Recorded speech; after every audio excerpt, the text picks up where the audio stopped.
습니다. 우선 공부를 하는 방향과 그냥 지내는 방향 둘 중에서 어떤 것이 좋을지를 선택해야 됩니다. 자, 되겠죠? 공부를 할까? 가정주부로 그냥 툭 눌러 앉을까? 이걸 우선 결정해서 점을 쳐야 된다는 겁니다. 이게 하나의 점이 된다는 거죠.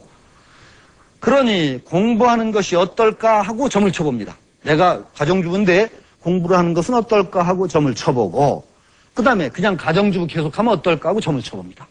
둘 중에 그 괴를 비교해 본단 말이죠. 그 다음에 공부를 하기로 만약 점괘가 나왔다면 전공을 바꾸면 어떨까? 전에 하던 전공을 계속할까? 이 두 개를 가지고 다시 점을 쳐요. 거기에서 이제 또 구체적인 조언을 구해야 된단 말이죠. 이 두 가지 좋은 쪽으로 결정하고 그 다음에 다시 구체적인 문제로 학교를 바꾸면 어떨까? 전에 다니는 학교를 다닐까? 이런 식으로 차례차례 문제를 정확하게 정리해가지고 점을 쳐야 된다는 겁니다. 두루뭉실로 여러 문제, 하면 좋을까, 안 하면 좋을까, 공부를 한다면 어떤 공부를 할까, 뭐 이렇게 막 자기 문제도 정리 안 됐죠. 그런 상태에서 괴를 뽑았다고 그래서 그 괴에서 우리가 구체적인 지시를 얻어낼 수가 없다는 겁니다. 그러니까 요 중요한 점이 이겁니다. 자기 문제를 점을 치려고 생각하면 일단 정리가 됩니다, 문제가. 단순히 점 쳐서 결과 얻는 것만 중요한 게 아니라 내 문제가 무엇일까를 정리하게 됩니다. 차근차근. 딱. 아, 이런 갈래길이 있고, 이런 갈래길이 있고, 이렇구나. 이거 한 번만 해도 여러분 인생에 상당히 도움됩니다. 자기 문제가 뭔지도 모르고 고민만 하는 분들이 있어요. 막 고민을 해요. 근데 자기 문제도 잘 몰라. 근데 점을 딱 만일 치려고 생각한다면은 요 문제, 요 갈림길이 하나가 있구나. 그 다음에 갈림길은 요거구나. 요렇게만 정리돼도 분명하게 자기 길이 요렇게 가느냐, 요렇게 갈 것이냐가 보입니다. 이 점치는 효과입니다. 이게 안 된 채로 두루뭉실로 그냥 고민에 입사해서 점을 치려고 해도 그 점이 안 되고 점괘 뽑아도 도움이 안 됩니다. 요렇게 차근차근히 하나씩 정리를 해야 된다라는 것. 요것을 꼭 말씀을 드립니다. 너무 점에 이제 매몰되고 점에 매달리지만 않는 그런 조건만 붙으면은 주역 공부하는데 직접 구체적으로 점을 쳐보는 게 가장 좋습니다. 그리고 점을 쳐볼 때 여러 가지 부수적인 효과가 나타납니다. 자기 문제를 정리해서, 거기에서 어떤 원리를 통해서 조언을 구하려는 자세를 갖기 때문에 이것이 자기 인생 문제 일단 간단한 틀로 정리해서, 일목요연하게 볼 수 있는 효과를 준다는 거죠. 또 하나, 늘 말씀드린 대로 자기 문제에서 발을 뒤로 한 걸음 빼서 쳐다볼 수 있다는 겁니다. 그 속에 파묻혀가지고 그냥 안달복달 하던 때와 달리 일단 뒤로 한 발을 싹 물러서요. 내 문제를 이제 바라보는 사람이 되는 거예요. 문제에 파묻혀서 그냥 허우적거리는 사람이 아니라 문제를 바라보는 입장이 된다. 이거 굉장히 큰 힘이 됩니다. 문제를 바라본다. 자기 문제를 바라볼 줄 아는 사람, 인생 문제 반은 해결합니다. 바라볼 줄 모르기 때문에 그 속에서 다람쥐 쳇바퀴 돌듯이 그냥 팽팽팽 도는 인생, 한평생 그렇게 가는 사람도 많아요. 적어도 자기 인생 문제를 한 발 빼서 내 문제를 남의 문제처럼 한번 턱 보는 시간 갖는 거, 이것이 또 큰 도움이 됩니다. 이런 도움을 얻으시려면은 진지하게 점을 한번 쳐보는 것, 그게 도움이 되고, 그러다 보면은 주역의 원리도 차츰차츰 익혀서 다른 상황도 점을 안 치고도 아, 이런 상황이구나, 이런 점괘에 당하겠구나 딱 보이는 그런 눈을 얻게 된단 말이죠. 이것이 주역이 가진 큰 장점이라는 걸 잊으시면 안 된다는 겁니다.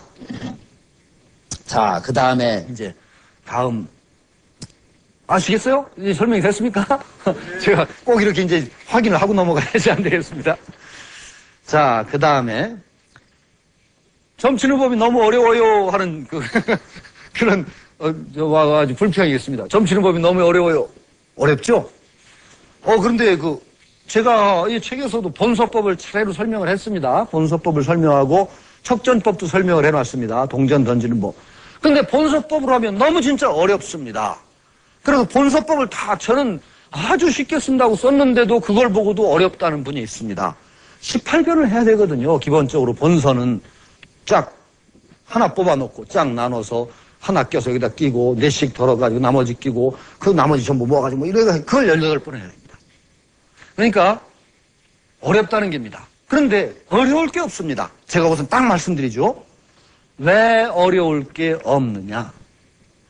혼소법만 전법이 아니에요.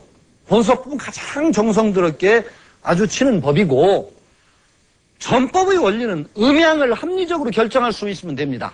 음이냐 양냐를 합리적으로 결정만 하면 돼요. 자, 우리는 점을 친다는 것은 기본적으로 6개의 효를 얻어내는 겁니다. 지수삭괴를 설명했으니까 이렇게 괴를 얻어내든가, 이런 6효로 된 괴를 얻어낼 수만 있으면 다 전법이 됩니다. 그것이 합리적인 방법으로, 확률이 비슷하게 나오는 방법으로 6개의 효를 결정할 수 있으면 다 전법이 됩니다. 그런데 여기서 전법의 중요한 점은 무엇이냐? 단정적으로 그냥 변화가 없이 음양만 나오면 안 된다는 겁니다. 음이냐 양이냐만 결정하는 것이 아니라 음양의 종류가 있다는 것이 중요한 겁니다. 음에는 2종류의 음이 있다는 거예요. 늙은 음과 젊은 음. 늙은 양과 젊은 양. 양에도 2종류가 있다. 노음, 노양, 소음, 소양. 이것을 가려낼 수 있는 법이면 다 됩니다. 이것을 가려낼 수 있는 법이면. 노음과 노양, 소음과 소양을 다, 그런데 무슨 소리냐? 노음, 노양, 소음, 소양이라는 것 자체가 어려운 말이 되죠. 늙은 음은 뭐고, 노는 뭐고, 노소라고 하잖아요. 응? 이게 도대체 무슨 소리냐? 이게 문제가 되죠. 점에서 이것을 결정할 때 단순히 음이냐 양이냐만 결정이 아니라 노음이 되는 경우와 소음이 되는 경우, 노양이 되는 경우와 소양이 되는 경우를 결정할 수 있어야 됩니다. 그래서 가장 간단하게 설명드릴 수 있는 게 척전법, 동전으로 치는 법이 가장 간단하게 설명이 돼요. 동전을 3개를 준비한단 말이죠. 아니면 손바닥 이 3개로 동전의 앞뒤를 생각합시다. 요걸 속이라고 하고 요걸 것이라고 합시다. 아니, 손등이 것인가요? 예, 것이라고 하고 이건 아니고, 요건 음이고 요건 양이라고 합시다. 요 하나를 결정하는데 음양을 3번 동원하면 노음, 노양, 소음,